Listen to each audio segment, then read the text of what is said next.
Hello students. तो चलिए start करते हैं। आज हम अपने बेसिक मैथमेटिक्स का नेक्स्ट लेक्चर। आज का हमारा टॉपिक है डेसिमल।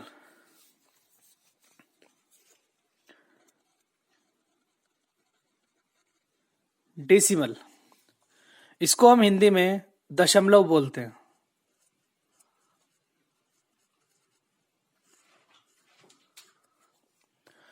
तो आज हम इससे रिलेटेड जो भी बेसिक है उसको कंप्लीट करेंगे, ताकि आने वाले टाइम पे जो आपको बुक्स के अंदर सवाल के अंदर दशमलव से जितनी भी कोई भी कंफ्यूजन है वो सब आपकी क्लियर हो जाएगी। तो दशमलव क्या चीज होती है, एक तो आज हम ये देखेंगे, और इसी से एक इसका जुड़ता हुआ एक टॉपिक है, वो है फ्रैक्शन। फ्रैक्शन हिंदी में अब इसको भिन्न बोलते हैं। तो ये दो टॉपिक हैं जो एक साथ हैं, एक दूसरे से इंटरकनेक्टेड हैं। इन दोनों को जहां हम पढ़ते हैं इनको एक साथ समझाया जाता है, और ये लगभग एक जैसे ही टॉपिक है। थोड़ा सा अंतर है, तो चलिए समझते हैं। देखिए, जैसे मैंने एक नंबर लिखा यहां पर 5.2, या एक नंबर लिखा मैंने 1.5। देखिए, ये जो बीच में मैंने एक पॉइंट लगाया है इधर और इधर, इसी को हम दशमलव या डेसिमल बोलते हैं, या डेसिमल बोलते हैं। ठीक है।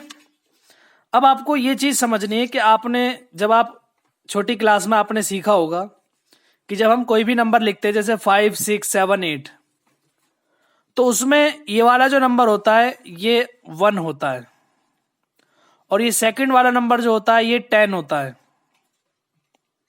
और ये थर्ड वाला नंबर होता है 100, और फोर्थ वाला नंबर होगा 1000।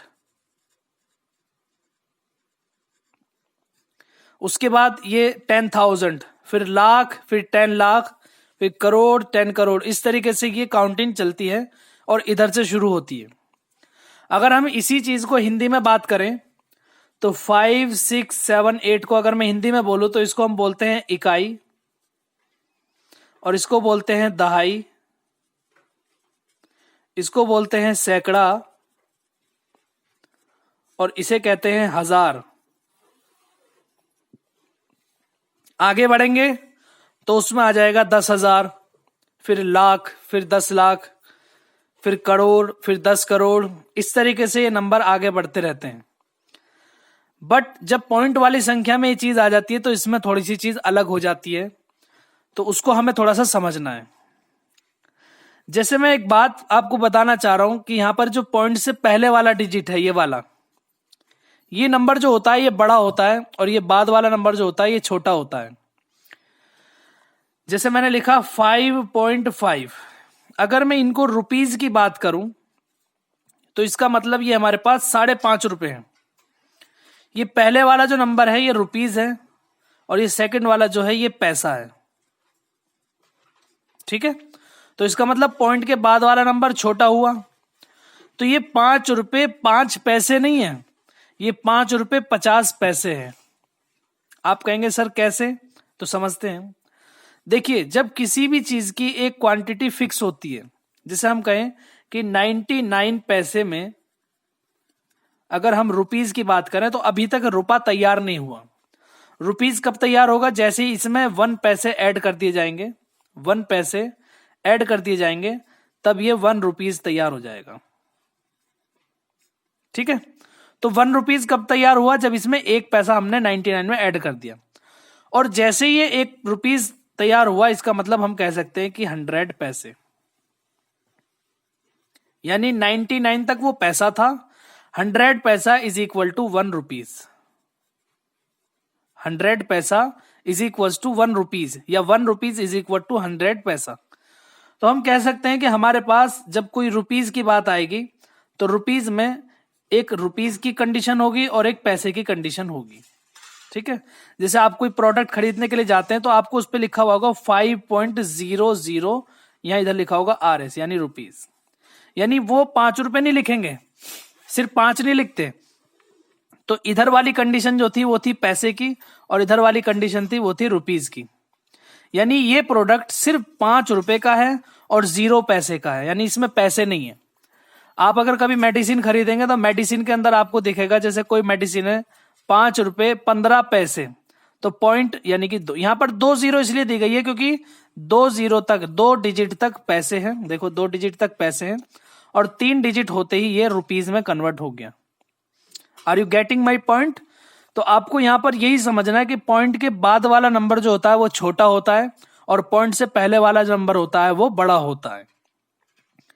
तो हम पहले वाला नंबर को हम इकाई बोलते हैं, दूसरे वाले को दहाई बोलते हैं, तीसरे वाले को सैकड़ा बोलते हैं और चौथे वाले को हजार बोलते हैं। आगे समझते हैं। तो आगे मैं एक चीज बताना चाह रहा हूं कि अगर मैं जैसे कहूं कि मेरे पास एक नंबर है 537.385, तो मैं ये कह सकता हूं कि इसका ये नंबर, ये 1 है, ये 10 है और ये 100 है। ठीक है, ये 1 है, ये 10 है और ये 100 है। लेकिन ये क्या है? फिर बहुत से बच्चे गलती करते हैं और ये चीज पूछी जाती है, ये क्या है? ये 1 है? नहीं, ये 1 नहीं है, ये 10 नहीं है, ये 100 नहीं है। जो 1, 10, 100 है ये पॉइंट से पहले लिया जाएगा। समझ रहे हैं आप बात को? पॉइंट के पहले वाले जो नंबर हैं, जो बड़े नंबर हैं, उसके अंदर ये 1, 10, 100, 1000, 10,000, लाख, 10 लाख, करोड़, 10 करोड़ वाली कंडीशन क्रिएट होगी। लेकिन पॉइंट के बाद वाली में 1 नहीं होता है, सीधा 10th होता है। 10th THS, ये आपको ये वर्ड इसके अंदर इस्तेमाल करना पड़ेगा। आपको इसके अंदर THS वाला वर्ड इस्तेमाल करना होगा। उसके बाद नेक्स्ट वाला 10, 1 नहीं होगा इसमें, 10th होगा। फिर उसके बाद 100, तो 100 तो यहां भी है, यहां भी है, तो इसको हम क्या कर देंगे? 100ths, यानी कि T और HS इसके अंदर इस्तेमाल करेंगे। उसके बाद ये वाला 1000 होना चाहिए। देखिए उल्टी गाड़ी चल रही है, यहां इधर चले थे, यहां इधर चलेंगे। ठीक है, तो इधर क्या हो जाएगा? thousands, THS इसमें ऐड कर देंगे। तो इस तरीके से हम इसका कंप्लीटली देख पा रहे हैं कि किस तरीके से हमने इसको सॉल्व किया। अब अगर मैं बात करूं कि इसको हमें नॉर्मल फॉर्म में लिखना है, तो मैं कह सकता हूं कि ये 537 है, तो 5 है 100 के साथ, तो ये हो गया 500, प्लस 3 है 10 के साथ, तो ये हो गया 310 यानी 30। 7 है 1 के साथ, तो ये हो गया 7। ठीक है, प्लस अब इसको क्या लिखेंगे? ये है 10 के साथ, तो 1 बाई यानी कि 3/10, plus 8th by 100, 8th by 100, plus 5/1000, 5/1000। तो इस तरीके का क्वेश्चन आपको क्लास 3rd में, क्लास 4th में और क्लास 5th में, इवन क्लास 6th में भी आपको देखने के लिए मिलेंगे। तो आप अब उन्हें आसानी से सॉल्व कर सकते हैं, आपको कोई भी प्रॉब्लम नहीं होगी। या आपको इस तरीके का सवाल दे दिया जाएगा और कहा जाएगा कि उसको इस तरीके से कन्वर्ट कर लो। ठीक है, पहली बात। दूसरी चीज में एक चीज और बता देता हूं यहां पर, वो पहले थोड़ा सा टॉपिक रह गया था, वो है mixed fraction. Mixed fraction, Hindi में इसको हम मिश्रित संक्रिया कहते हैं।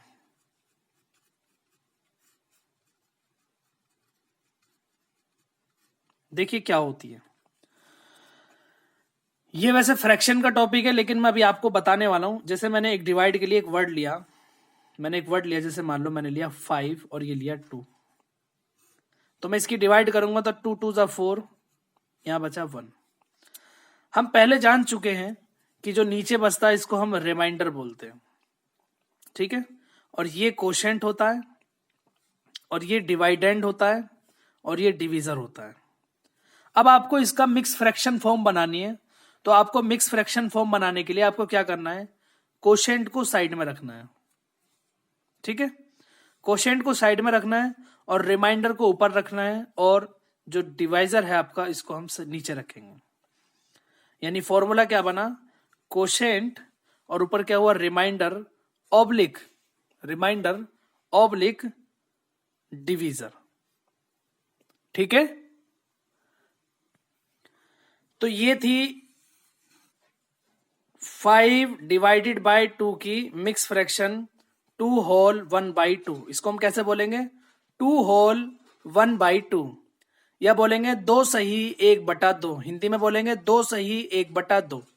या इससे अगर हमें नॉर्मल कंडीशन क्रिएट करनी होगी तो नीचे वाले की साइड वाले से मल्टीप्लाई कर देंगे और ऊपर वाले को ऐड कर देंगे। ठीक है, जैसे इस कंडीशन को हम ऐसे भी तो लिख सकते हैं 5/2। ठीक है, 5/2 लिख दो या ऐसे लिख दो। और मिक्स फ्रैक्शन में अगर इसको लिखना है तो ऐसे लिखेंगे। अब इसको हमें नॉर्मल कंडीशन में क्रिएट करना। मान लो आपको कोई सवाल, अभी आगे सवाल इस कंडीशन में मिलने वाले, इसलिए मैंने आपको पहले ही सिखा दिया। तो अगर आपको कोई सवाल 2 होल 1/2 लिखा दिखेगा तो आपको डरना नहीं है, उसको सॉल्व कर लेना। तो कैसे करेंगे? नीचे वाले की साइड वाले से मल्टीप्लाई करेंगे और ऊपर वाले को इसमें ऐड कर देंगे और जो ओब्लिक में लिखा हुआ उसको एज इट इज लिख देंगे। तो 2 2 जा 4, 4 और 1 5, देखिए 5/2, यानी ये देखो और ये देखो। तो आपको मिक्स्ड फ्रैक्शन बनाना आना चाहिए और मिक्स्ड फ्रैक्शन से नॉर्मल कंडीशन बनानी आनी चाहिए। ये दो टॉपिक बहुत इंपॉर्टेंट है, इसलिए मैंने आपको यहाँ पर ही सिखाया। और ये आगे तक आपका पीछा नहीं छोड़ने वाले। 10th में भी 11th में भी ये हर जगह आते हैं मिक्स फ्रैक्शन। आपको अभी एडिशन सिखाया जाएगा फ्रैक्शन की कंडीशन में, कि फ्रैक्शन के सवाल किस तरीके से ऐड किए जाएंगे। तो फ्रैक्शन में भी आपको इस तरह की कंडीशन मिलेगी अभी। तो इसको बहुत मजाक में ना लें इसको, और हल्के में ना लें इसको, जरूर क्लियर रखें अपना। जैसे एक और सवाल ले लेता हूं मैं। मान लो मैंने लिया 13 और ये ले लिया इधर 5, तो 5 2 जा 10, इधर बचा 3। तो आपको सबसे पहले कोशेंट लेना है, उसके बाद रिमाइंडर ऊपर लेना है और डिवीजर को नीचे ले आना है। ये आपका मिक्स फ्रैक्शन तैयार हो गया। ये आपका मिक्स फ्रैक्शन तैयार हो गया। आपको बिल्कुल नहीं घबराना है। अब इसको अगर हमें नॉर्मल बनाना है तो ये हो गया 5 2 जा 10 और 10 और 3 कितना हो गया 13। तो देखिए 13 ऊपर आ गया, नीचे आ गया 5।